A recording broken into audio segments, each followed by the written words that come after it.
Welcome to the Spendwise Moms channel, your homemaking resource hub. This video is part of our Eat for $10 per week series. I shopped for 2 weeks since it gives me more flexibility with the food money that way.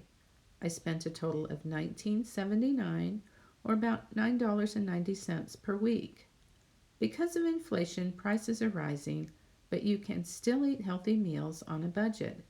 You may have to make a few changes in the food you eat, like cooking more with beans and using less meat.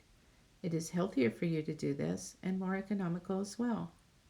I bought a Costco chicken, which is always a great price, some reduced tri-tip steak, some fruits and veggies, oats, beans, cheese, etc. I have a lot of frozen vegetables from our garden in my freezer that I can use if I feel like I need to round out meals. I tried a great lentil chili recipe this week, which I will leave a link for in the description box below. I can also make a beef and barley soup, beef stew, corn and potato chowder, bean burritos, chicken tacos, just to name a few of the possibilities. I'm planning on making homemade tortillas, whole wheat rolls, overnight artisan bread, and biscuits. When I went shopping, I found some reduced produce. I will cut and freeze the peppers since I don't have anything planned that uses them this week. I found some cheap mac and cheese for 38 cents each.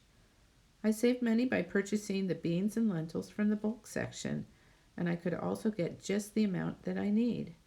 I'm dividing the beef in half between 2 meals. Using half as much meat saves money. We will also try to eat proper portions.